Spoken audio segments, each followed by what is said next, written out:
প্রশাসন মনে করে ন্যায্য বিচার করব, তাহলে দুই পক্ষ টিএমসি তাতে যদি আমিও যুক্ত হতাম, আমাকে অ্যারেস্ট করতাম, তো থানায় থাকতাম তখন, যে তোমরা দুই পক্ষ এসব সিসি ফুটেজ দেখবো যে প্রশাসনের উপরে মারধর হয়েছে, প্রশাসনের হামলা হয়েছে, এই কারণে আমরা তোমাদের অ্যারেস্ট করব। এই মুহূর্তে যে খবর এসছে আমাদের কাছে, এই মুহূর্তে দেখানোর চেষ্টা করছি, তিনি কিন্তু আর কিছুক্ষণের মধ্যে ভাঙড় বিধানসভাতে আসছেন এবং করাবো। যে ইঁট ঠেকাচ্ছে, পুলিশকে ঠেকাচ্ছে, তার পর্যন্ত অ্যারেস্ট করছে, ফুটেজ দেখে অ্যারেস্ট করছে, চলো মানি, ঠিক আছে, কিন্তু যে ইঁটটা ঠেকাচ্ছে সে কী দোষ করেছে?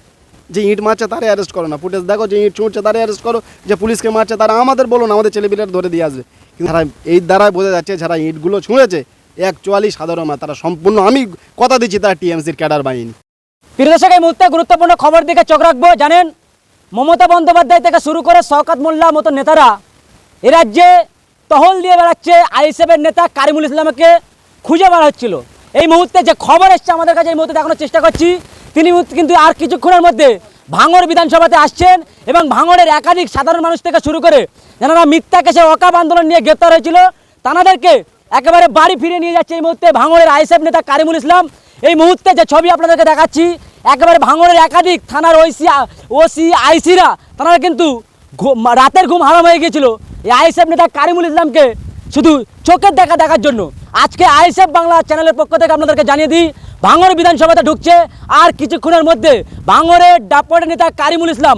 এই মুহূর্তে সেই ছবি দেখাচ্ছে আপনাদেরকে। এই মুহূর্তে ভাঙড়ের দিকে রওনা দিয়েছে এবং কি জানাচ্ছেন রাজ্যের পুলিশ যে হাল তৈরি করছে ভাঙড় বিধানসভাতে, কি জানাচ্ছেন এবং ভাঙড়ের সাধারণ মানুষদের কি বার্তা দিচ্ছেন, এই মুহূর্তে দেখতে থাকুন বিস্তারিত খবর আইএসএফ বাংলার পর্দায়। দেখো, আজকে দুঃখের বিষয় জানা, আজকে এই কথা বলার কোনো জায়গা থাকে না। যে কোনো পার্টি বাটার বিষয় হলে, যে ঝক্কি ঝামেলা হলে যদি জেল খাটতো মানা যেত। আজ ধর্মের জন্যে, ওয়াকাফ বিলের আন্দোলনের জন্য যদি জেল খাটতে হয়, এর থেকে বড় জিনিস আর কিছু নেই।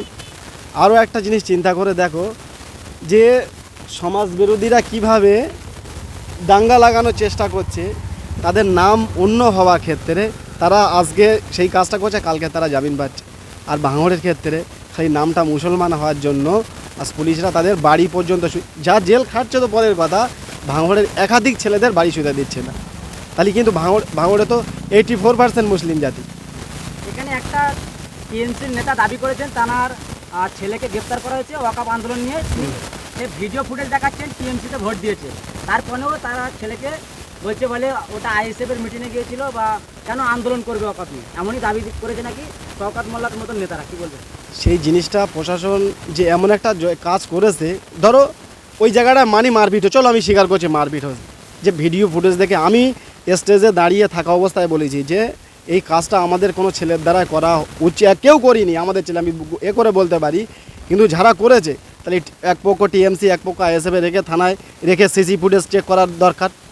যদি প্রশাসন মনে করে ন্যায্য বিচার করব, তাহলে দুই পক্ষ টিএমসি তাতে যদি আমিও যুক্ত হতাম, আমাকে অ্যারেস্ট করতাম, তো থানায় থাকতাম তখন, যে তোমরা দুই পক্ষ এসব সিসি ফুটেজ দেখবো যে প্রশাসনের উপরে মারধর হয়েছে, প্রশাসনের হামলা হয়েছে, এই কারণে আমরা তোমাদের অ্যারেস্ট করব। তাহলে আমরা বলতিস তো, আমাদের প্রত্যেকটা ছেলে যদি আমাদের ছেলে থাকতো, আমি নিজের সাথে করলিয়ে থানায় গিয়ে অ্যারেস্ট করাতাম, যে সেই কাজের সাথে জড়িত থাকতো। কিন্তু তা না করে প্রশাসন কী করেছে, যে টিএমসি নেতাদের এনে তাদের টিএমসি চেলা, একটা বুথের চেলা চামান্ডের কাছে আমাদের ছেলেদের ফুটেছে, ফটো দেখাচ্ছে, বলে দা তোর ফটো রয়েছে, তোর অ্যারেস্ট করবে। তাহলে আমরা কি এসব বুঝিনি কী করতে চাইছে? আর একটা জিনিস, বাস্তবে এইসবগুলো প্রশাসন যা করতে চায় জঘন্যতম কাজ, একদম এগুলো উচিত না। যে রাজ্যে পুলিশ মন্ত্রী মমতা বন্দ্যোপাধ্যায়, আর সেই পুলিশের নেতৃত্বে ভাঙড়ের সাধারণ মানুষের বাড়ি থেকেও তারা আইএসএফকে বা নওশাদ সিদ্দিকী সাহেবকে সমর্থন করার জন্য, আপনার সঙ্গে সেলফি থাকার জন্য তাদেরকে গ্রেপ্তার করা হলো। এই রাজ্যের পুলিশ গ্রেপ্তার করেছে। কি বলবেন? তাহলে কি ভয় পাচ্ছে কোনো এক জায়গায় কারিমুল, ওইদুল বা নওশাদ সিদ্দিকীর মতো নেতাদেরকে রাজ্যের পুলিশ বা মমতা বন্দ্যোপাধ্যায়? আমি কিছুদিন আগে একটা ভিডিও দেখছিলাম, যে ওই টিএমসির কোনো একটা ব্রিজ উদ্বোধন করছিল, তো ওখানে দেখলাম যে স্টেটে এই স্টুডেন্টরা, এই সাদা পোশাক পরে স্টুডেন্ট, স্কুল ছাত্ররা সব বসে আছে। তারপরে ভালো করে দেখলাম যে ওরা আবার একজন স্কুল স্টুডেন্টরা স্টেজে কী করছে, পাশ থেকে আমার একজন বললো, ভাই এগুলো স্টুডেন্ট না, এগুলো পুলিশ অফিসার। তো সেইটাই ভাববার বিষয়, ওরা যদি টিএমসির পার্টি স্টেজে বসে মিটিং করতে পারে, তাহলে ওদের সাথে আর বলার কিছু থাকে। আরেকটা জিনিস ফলো করবে, যে ওই স্টেজে বসে যেদিন সে সব থেকে বেশি হেসেছে, যদি ঘুষ চিহ্নিত করতে হয়, যারা বেশি হেসেছে, যারা বেশি হাততালি দিয়েছে, মনে হয় তারা বেশি লিপ্ত টিএমসির সাথে। টিএমসির লোগো লাগানো মঞ্চে ভাঙড়ের একাধিক থানার ওসি আইসিদেরকে দেখা যাচ্ছে, আর সেই থানার ওসি আইসিরা আইএসএফ নেতাদেরকে বা যারা এই আন্দোলন করছে অকাপ নিয়ে তাদেরকে গ্রেপ্তার করার জন্য খুঁজে বেড়াচ্ছে, কি বলবেন? তাহলে কি এটা শওকত মোল্লার কোনো বা মমতা বন্দ্যোপাধ্যায়ের কোনো হাত আছে এই ভাঙড়ের মানুষকে দমন করার আমি জন্য? সেটাই তো বলছি, আমি প্রথম ভেবেছিলাম এরা স্টুডেন্ট, সাদা ড্রেস করেছে, তারপর ভালো করে পাঁচটা বলে ভাই ওরা স্টুডেন্ট না, ওরা পুলিশ অফিসার। সেইটাই তো দেখলাম যে ওরা স্টেটে থাকা অবস্থায় টিএমসি নেতারা নিদান দিচ্ছে যে আইএসএফের ছেলেদের লাঠি বেটা হবে, ঠ্যাং ভাঙা হবে, ঘর ভাঙা হবে, আর ওরা হাততালি দিচ্ছে। তাহলে ওরা আমাদের কি করতে পারে তো বোঝাই যাচ্ছে সব। তা সত্ত্বেও আমরা আইনকে প্রাধান্য দিই, আমরা আইনের সম্মান করি। কেন সবাই তো খারাপ না, অনেক ভালো আছে, অনেক সবার সাথে আমাদের কথা হয়। আমরা জানি সময়, দেখো শাসক চিরস্থায়ী না, সময় একদিন আসবে, যখন সময় আমাদের আসবে তখন আমরা বুঝিয়ে দেবো।